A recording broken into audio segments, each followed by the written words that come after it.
നാണം കെടുത്തുന്ന മലയാള സിനിമാ പ്രേക്ഷകർ പോലും നാണക്കേടുകൊണ്ട് തല താഴ്ത്തേണ്ട സാഹചര്യമാണ്. താരസംഘടന അമ്മ ഫെഫ്ക നിങ്ങളൊക്കെ ഏത് തരത്തിലാണ് ഇനി മലയാള സിനിമാ പ്രേക്ഷകരെ അഭിമുഖീകരിക്കുക? പ്രൊഡക്ഷൻ കൺട്രോൾ തൊട്ട് പ്രധാന നടന്മാർ വരെ സംവിധായകരും നിർമ്മാതാക്കളുമെല്ലാം ലൈംഗിക അതിക്രമങ്ങൾക്ക് കൂട്ടുനിൽക്കുകയാണ്, അതിന് നേതൃത്വം നൽകുകയാണ് എന്ന് പറയുമ്പോൾ ഈ മലയാള സിനിമാ ഇൻഡസ്ട്രി, ഈ കേരളം കണ്ടതാണ് ഏതെല്ലാം താരങ്ങൾ, ഏതെല്ലാം നടിമാരെ വെട്ടിയൊതുക്കി, സൈബർ ആക്രമണങ്ങൾ ആർക്കൊക്കെതിരെ ഉണ്ടായി.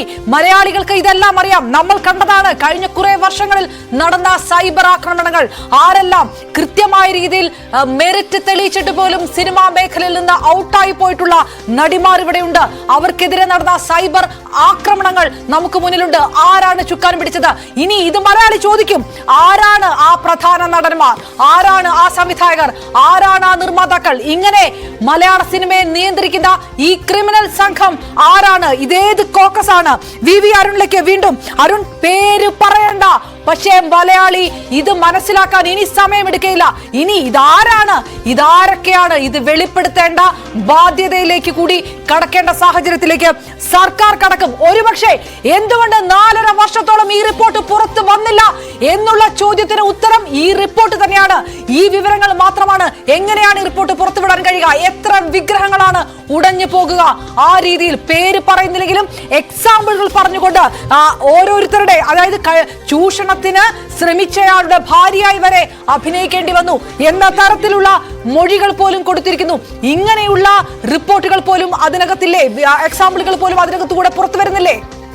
തീർച്ചയായിട്ടും അപർണ, സംവിധായകർക്കെതിരെയും ആരോപണങ്ങളുണ്ട്. ചുംബന രംഗങ്ങളിൽ അഭിനയിക്കാൻ നിർബന്ധിച്ചു. ചുംബനങ്ങളിൽ അഭിനയിക്കാൻ വിസമ്മതിച്ചാൽ അത് അനുവദിക്കില്ല. രംഗങ്ങളിൽ അഭിനയിക്കാൻ നിർബന്ധിച്ചു എന്ന ഒരു സംവിധായകനെതിരെ ഒരു നടി മൊഴി നൽകിയിട്ടുണ്ട്. സിനിമയെക്കുറിച്ച് ചർച്ച ചെയ്ത, അതായത് സിനിമയുടെ സ്ക്രിപ്റ്റ് ആദ്യം നൽകുന്ന പ്രവണത സീനിയർ ആർട്ടിസ്റ്റുകൾക്ക് മാത്രമാകും പലപ്പോഴും സ്ക്രിപ്റ്റ് ലഭിക്കുക.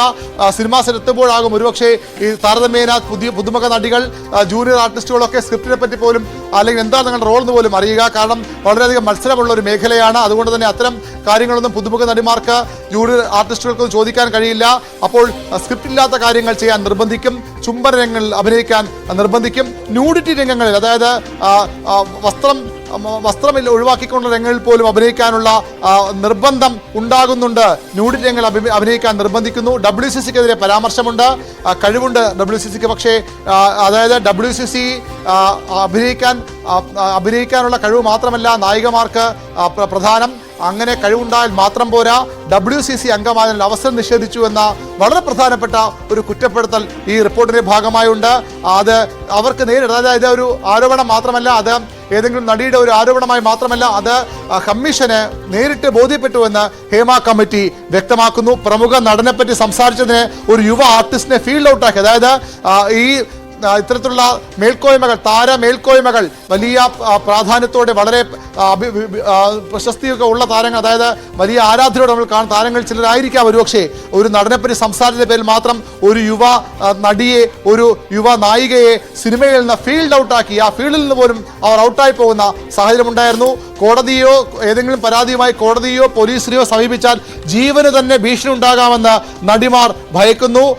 അതായത് ഒരു പരാതി, ഒരു ദുരനുഭവം ഉണ്ടായാൽ അത് പരാതിയുമായി മുന്നോട്ട് പോകാൻ കഴിയില്ല. അങ്ങനെ ഉണ്ടായാൽ നടിമാരെ പരസ്യമായി സൈബർ ഇടങ്ങളിൽ അശ്ലീല ഭാഷയിൽ ആക്രമിക്കുന്നുണ്ട്.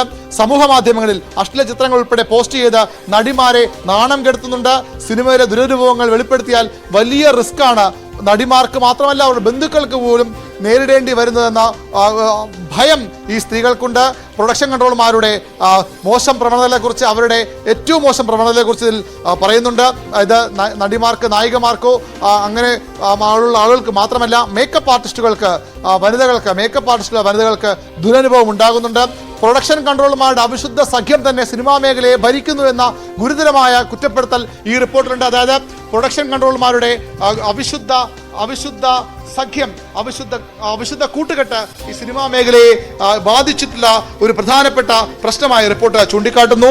ഇതിന്റെ മറ്റൊരു പേര് ഇപ്രകാരം പറയുന്നു: though the probable delay that would be caused for filing the reports was deciding factor. It was necessary and inevitable to study the problems of junior artists. Having received a complaint and instruction from the government, we are bound to examine junior artist especially since the convey, അതായത് junior ആർട്ടിസ്റ്റുകളുടെ പരാതി കൂടി പരിഗണിക്കേണ്ടിയിരുന്നു. പക്ഷേ അതിനുള്ള അവസരം ഉണ്ടായിട്ടില്ല.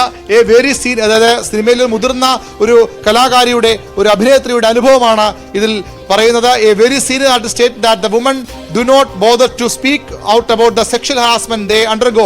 അതായത് തങ്ങൾ ഇത്തരത്തിലുള്ള ഒരു ലൈംഗികമായ അതിക്രമം നേരിട്ടാൽ പോലും അതിനെപ്പറ്റി സംസാരിക്കാൻ പോലും അവർ തയ്യാറാകുന്നില്ല. This is because they are afraid of the bad name and experience they are likely to endure in the future. അതായത് ഇങ്ങനെ ഒരു പരാതി പറഞ്ഞാൽ ഭാവിയിൽ അവർ നേരിടാൻ പോകുന്ന ദുരനുഭവങ്ങൾ, അവരുടെ പേര് മോശമാക്കുന്ന പ്രവണത സിനിമാ മേഖലയിലുണ്ട്. അതുകൊണ്ട് തന്നെ അവർ പറയാൻ മുതിർന്ന താരങ്ങൾ പോലും മടിക്കുന്നു എന്ന കണ്ടെത്തലുണ്ട്. Another witness who had to endure such a bad name opinion that there is nobody to speak on behalf of such women. അതായത് ഇങ്ങനെ പേര് വന്നാൽ പിന്നീട് അവർക്ക് വേണ്ടി സംസാരിക്കാൻ ആരും തയ്യാറാകില്ല, ആരും വരാത്ത ഒരു സാഹചര്യമുണ്ട്.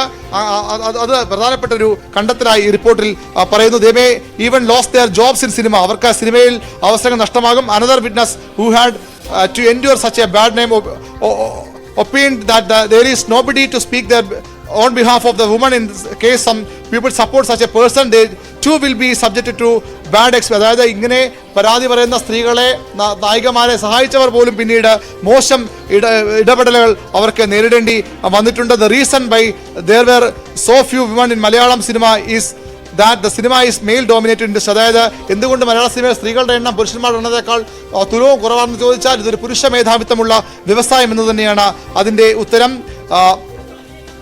Both in terms of numbers and in terms of control exercised in the sector. This is especially so in the case of technicians. അത് തന്നെയാണ് നായികമാരുടെ കാര്യത്തിൽ മാത്രം സാങ്കേതിക വിദഗ്ധരുടെ കാര്യത്തിലും അത്തരം പ്രശ്നങ്ങൾ നേരിടുന്നുണ്ട്. The argument is that cinematography is a man's job and unstable for woman in. അതായത് ഛായാഗ്രഹണം അത് പുരുഷന്മാർക്ക് വേണ്ടി മാത്രം സംവരണം ചെയ്യപ്പെട്ട കാര്യമായി സിനിമയിൽ കാണുന്ന ആളുകളുണ്ട്. സ്ത്രീകൾക്ക് അവിടേക്ക് കടന്നു വരാൻ കഴിയാത്ത സാഹചര്യമുണ്ട്. അത്തരത്തിലുള്ള വലിയ പ്രശ്നങ്ങളുണ്ട്.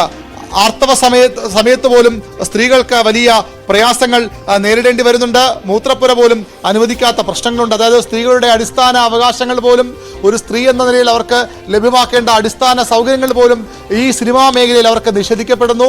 ആർത്തവ സമയത്ത് പോലും വലിയ പ്രയാസങ്ങൾ ഉണ്ടാകുന്നു. മൂത്രപ്പുര പോലും അനുവദിക്കുന്നില്ല.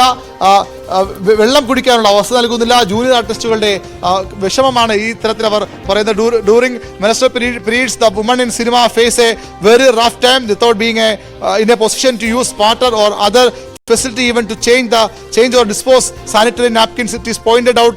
അതായത് നമ്മൾ നാട് മുഴുവൻ സ്ത്രീകളുടെ, കുട്ടികളുടെ, സ്കൂളുകൾ ഉൾപ്പെടെ കുട്ടികൾക്ക് പോലും അത്തരത്തിൽ സാനിറ്ററി നാപ്കിനൊക്കെ ഉപയോഗിക്കാൻ വലിയ സൗകര്യങ്ങൾ ഏർപ്പെടുത്താൻ തയ്യാറെടുക്കുന്ന സർക്കാർ അല്ലെങ്കിൽ പല സ്കൂളിൽ ഇതിനകം ഏർപ്പെടുത്തി കഴിഞ്ഞു.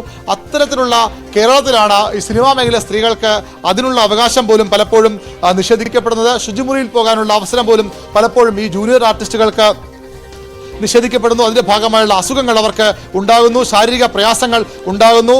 ഇതിൽ കമ്മീഷൻ തന്നെ ഒരു ഭാഗത്ത് പറഞ്ഞ പ്രകാരമാണ്. I was surprised to hear from a junior artist is that she was not allowed to go to toilet by the production unit since it takes 10 minutes by walk to reach a convent space or going to the convenient place or going to the toilet. അതായത് ടോയ്ലറ്റിൽ പോകാൻ പോലും അവസരം നിഷേധിക്കുന്നു. Many of them have landed up in hospitals. അതായത് ഈ ശുചിമുറി യഥാസമയം ഉപയോഗിക്കാൻ അനുവദിക്കാത്തത് കൊണ്ട് തന്നെ ആരോഗ്യ പ്രശ്നങ്ങൾ ഉണ്ടാകുന്ന, ആശുപത്രികളിൽ പ്രവേശിപ്പിക്കപ്പെടേണ്ടി വന്ന ജൂനിയർ ആർട്ടിസ്റ്റുകളുടെ ദുരവസ്ഥയെപ്പറ്റി ഈ റിപ്പോർട്ട് ചൂണ്ടിക്കാട്ടുന്നു. താരങ്ങൾ തിളക്കമുള്ള, പുറമേ തിളങ്ങുന്ന താരങ്ങളുടെ ഉള്ളിലിരിപ്പ് എന്താണ്, അവർക്കുള്ളിൽ എന്താണ്, ആ വിഗ്രഹങ്ങൾ എങ്ങനെയാണ് ഉടഞ്ഞു വീഴുന്നതെന്ന് വ്യക്തമാക്കുന്നതാണ് ഈ റിപ്പോർട്ടിലെ ഓരോ വരിയിലൂടെയും കടന്നു പോകുമ്പോൾ നമുക്ക് മനസ്സിലാക്കുന്നത്. ഭീതി തുറന്നു പറഞ്ഞവരുണ്ട്. WC അംഗങ്ങൾക്ക് തൊഴിൽ നിഷേധിക്കപ്പെടുന്നു. തെറ്റുകൾ ചൂണ്ടിക്കാണിച്ചുകൊണ്ട് മാത്രം അവർക്ക് അവസരം നിഷേധിക്കപ്പെടുന്നു. രഹസ്യ വിലക്ക്, അപ്രഖ്യാപിത വിലക്ക് നേരിടേണ്ടി വന്ന സിനിമാ താരങ്ങൾ, വനിതാ താരങ്ങൾ നമ്മുടെ സിനിമാ മേഖലയിലുണ്ട് എന്നത് നമ്മൾ അല്പം ലജ്ജയോടുകൂടി കാണേണ്ട കാര്യമാണ്. ഭീതി തുറന്നു പറഞ്ഞ